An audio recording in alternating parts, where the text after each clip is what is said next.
The whistle blew in the 61st minute, and the ball sailed toward the corner flag. It was a routine moment in a match that had been anything but routine. But by the time the sun set over Saitama Stadium that night, one of football's most elegant artists would be remembered not for his brilliance, but for the moment he threw himself to the ground, clutching his face when the ball had struck his thigh. By Monday morning, the images would circle the globe. By Tuesday, FIFA would issue punishment. But it started with one decision made in desperation, one moment of weakness that would follow Rivaldo for the rest of his life, the moment he chose deception over dignity. Don't forget to subscribe to EliteBall Legends and like the video for your support. Thank you for subscribing. Rivaldo had been football royalty for years. At 30 years old, he carried the weight of Brazilian expectations on his shoulders through the 2002 World Cup. The left-footed wizard from Recife had won everything: the Ballon d'Or in 1999, La Liga titles with Barcelona, individual honors that placed him among the game's elite. But this World Cup felt different. This was supposed to be his coronation, his final chance to lift the ultimate prize and cement his legacy alongside Pelé, Garinco, and Romario in the pantheon of Brazilian greats. The tournament had started perfectly. Brazil dismantled opponents with the ruthless efficiency that had made them favorites. Ronaldo was finding his form again after years of injury hell. Ronaldinho was announcing himself to the world with moments of pure magic. And Rivaldo, wearing the number 10, orchestrated everything from midfield with the quiet authority of a maestro conducting a symphony. But Turkey was different. Nobody had expected this. The Turks had shocked the world by reaching the semifinals, dispatching co-hosts Japan and Senegal with a defensive resilience and counter-attacking threat that surprised everyone who had written them off. Led by Rüştü Reçber in goal and the tactical brilliance of manager Şenol Güneş, Turkey arrived in Saitama with nothing to lose and everything to prove. The match kicked off under the lights of Saitama Stadium on June 26, 2002. 61,000 spectators filled every seat, creating a wall of sound that seemed to shake the steel structure itself. Brazil was expected to dominate. Turkey was expected to defend and hope for a miracle. But from the opening whistle, something felt wrong for the Brazilians. Turkey pressed high.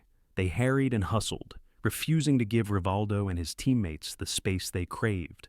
Alpay Özalan and Bülent Korkmaz formed an imposing wall at the center of defense. Ergun Pembe and Fatih Akyel snapped at the heels of Brazilian attackers like terriers chasing rabbits. And every time Brazil thought they had found rhythm, Turkey disrupted it with tactical fouls, physical challenges, and a collective determination that bordered on ferocity. Rivaldo felt the frustration building. His touches were heavy. His passes lacked their usual precision. Every time he received the ball, two Turkish defenders converged on him, limiting his options, forcing him backwards or sideways. The elegance that defined his game was being suffocated by Turkey's organized chaos. In the 49th minute, Ronaldo broke the deadlock. A defensive error, a clinical finish, and Brazil led 1-0. Relief washed through the yellow shirts. This was how it was supposed to go. Turkey would collapse now, surely. The floodgates would open, but Turkey didn't collapse. They equalized just 3 minutes later through Hakan Şükür, Turkey's legendary striker, finally getting his goal after a tournament of near misses. The stadium erupted. The Turkish fans, thousands of them who had made the journey to Japan, roared with disbelief and joy. Brazil's players exchanged nervous glances. This wasn't in the script. Rivaldo could feel the pressure mounting. Brazil was supposed to be cruising. Instead, they were locked in a battle with a team that refused to accept their role as sacrificial lambs. The beautiful game that Brazil played, the jogo bonito that was their birthright, was being reduced to a scrappy physical encounter that suited Turkey perfectly. Then, in the 61st minute, Ronaldo scored again. Another goal, another lead, but this time there was no celebration of dominance. It felt more like relief than joy. Brazil led 2-1, but everyone in the stadium knew this match was far from over. That's when the ball rolled toward the corner flag. A simple clearance, a routine moment to reset, to run down the clock, to take a breath.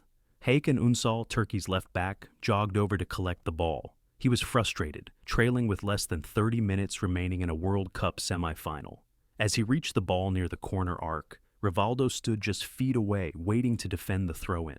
What happened next would be replayed thousands of times, analyzed from every angle, debated in living rooms and sports bars across the planet. Untold, in a moment of petulance born from desperation, kicked the ball toward Rivaldo. Not hard. It was more frustration than aggression, but the ball struck Rivaldo on the upper thigh or waist. A nothing moment, a yellow card at most for delaying the restart. But Rivaldo didn't just stumble. He didn't just go down. He threw both hands to his face as if he'd been struck by a sniper's bullet and collapsed to the ground in theatrical agony, writhing as if the ball had shattered his jaw. The referee, Kim Young-ju of South Korea, saw the reaction and immediately reached for his pocket. Red card. Untold was sent off, his face a mask of disbelief and fury. Turkey would play the final 30 minutes a man down, chasing the game, their dreams slipping away because of a simulation so blatant that even neutral observers felt sick. Rivaldo remained on the ground for several seconds, clutching his face, selling the deception with the commitment of a seasoned actor. When he finally rose, there was no sheepishness, no acknowledgement of the con. He simply dusted himself off and prepared for the free kick. But something had shifted in the stadium. The Turkish players surrounded the referee, pleading their case with desperate intensity. The crowd, even some Brazilian supporters, began to boo. Television replays showed the truth within seconds. The ball had struck Rivaldo's leg, not his face. The dive wasn't just unsportsmanlike, it was humiliating. In the tunnel after Brazil's 2-1 victory, secured in large part because Turkey had to chase the game with 10 men, the atmosphere was toxic. Brazilian players celebrated their advancement to the World Cup final, but there was a hollowness to it. They had won, yes, but not the way champions should win. Rivaldo walked past Turkish players who glared at him with undisguised contempt. Rushdu, still in his goalkeeper kit, stared at him with eyes that burned with betrayal. These were professionals who had given everything, who had shocked the world by reaching a World Cup semifinal, and who had their dreams stolen by a moment of calculated deception. One of the Turkish staff members, a kit man who had been with the national team for years, muttered something as Rivaldo passed. It was said in Turkish, but the tone needed no translation. It was disgust, pure, unfiltered disgust. Rivaldo said nothing. He kept walking, his face expressionless, but inside, something gnawed at him. He had won. Brazil was in the World Cup final, but the victory felt stained.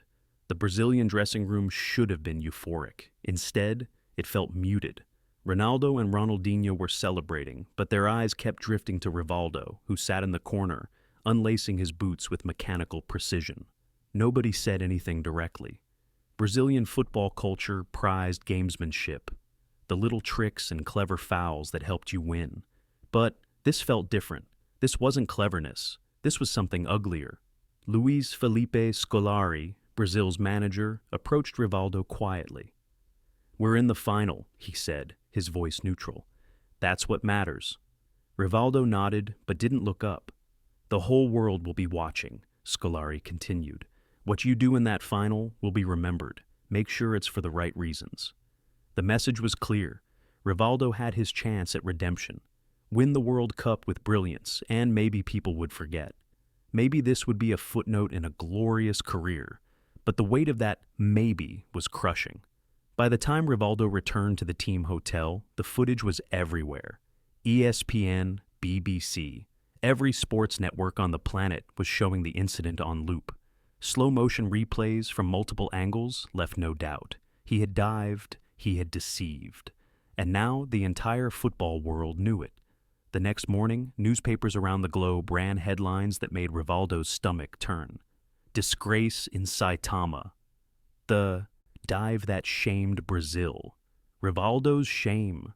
In Turkey, the reaction was volcanic. The nation felt robbed, and Rivaldo was public enemy number one. FIFA announced they would investigate. By Monday afternoon, the verdict came. Rivaldo was fined 11,670 Swiss francs, roughly $7,500, for unsportsmanlike conduct.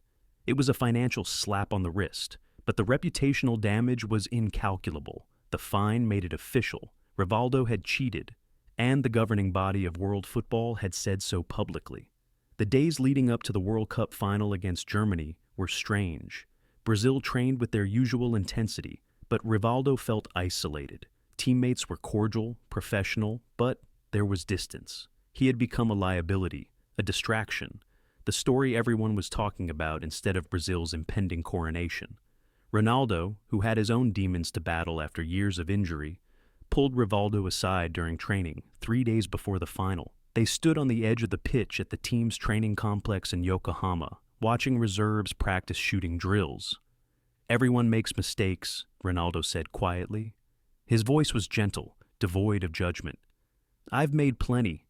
The whole world watched me collapse in the 1998 final. They wrote me off, said I was finished."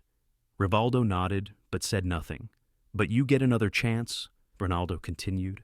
"Sunday, Yokohama, 70,000 people, billions watching. You can remind them who you really are. Not the dive, not the controversy, the player, the artist, the genius." Rivaldo finally looked at Ronaldo. "What if they don't forgive me?" Ronaldo shrugged. "Then you forgive yourself, and you play anyway." The 2002 World Cup final arrived. Germany, disciplined and determined, stood between Brazil and glory. The Yokohama International Stadium was a cauldron of sound and emotion. Brazilian fans outnumbered everyone, painting the stands yellow and green. But there were pockets of Turkish fans too, wearing their red kits, holding signs that reminded Rivaldo of what he'd done. Rivaldo played the final with a quiet intensity. He didn't score. Ronaldo netted twice, securing the 2-0 victory and the title. But Rivaldo orchestrated, creating space, finding passes, doing the invisible work that made everything function. It wasn't spectacular. It wasn't redemptive in the Hollywood sense, but it was honest. When the final whistle blew, Rivaldo dropped to his knees. Brazil was world champion. He had won the one trophy that had eluded him. Teammates mobbed him, lifting him up, embracing him. The crowd roared. Confetti filled the air. But as Rivaldo stood on the podium, holding the World Cup trophy above his head, his mind drifted back to Saitama, to Hakan Ünsal's red card, to Turkey's devastated faces, to the dive that would forever be linked to his name in every highlight reel, every biography, every retrospective. He had won, but the victory was incomplete. Years later, in interviews, Rivaldo would address the incident with a mixture of defiance and regret. "I made a mistake," he admitted, "but football is full of mistakes. I played my whole career with honesty and passion. One moment doesn't define everything." But the truth he never said aloud, was simpler. It did define something. Not everything, but something. The dive in Saitama revealed the desperation that even legends feel when the pressure becomes unbearable. It showed that greatness doesn't immunize you from weakness, and it proved that one moment of poor judgment can follow you forever, no matter how many trophies you lift afterward. Turkey, for their part, went on to beat South Korea in the third-place playoff, securing a bronze medal that was celebrated in Istanbul like a championship. They had exceeded every expectation, playing with heart and discipline that earned respect across the football world. And while the loss to Brazil stung, especially the manner of it, they had proven something more valuable than reaching a final. They had proven they belonged. Rivaldo retired in 2015 after a career that spanned 2 decades and 4 continents. He played for some of the biggest clubs in the world, won individual honors that placed him among the all-time greats, and lifted the World Cup. His left foot produced moments of magic that still circulate on YouTube compilations, goals that defy physics and logic. But whenever his name comes up, especially in Turkey, someone always mentions Saitama, someone always brings up the dive. It's the asterisk next to his achievements, the uncomfortable truth that accompanies his legend. And perhaps that's the real lesson. In football, as in life, you don't get to choose what people remember. Rivaldo wanted to be remembered for beauty, for artistry, for goals that took your breath away. Instead, he's also remembered for a moment of ugliness, for deception, for choosing victory over virtue. The ball hit his leg, he grabbed his face, and in that split second, he changed his story forever. Brazil won the World Cup. Rivaldo lifted the trophy. Turkey went home with bronze medals and heads held high. But the moment in Saitama, the moment when one of football's most gifted artists chose simulation over sportsmanship, remained. A reminder that greatness and weakness can coexist, that legends are human, and that sometimes the moments we wish we could forget are the ones that define us most.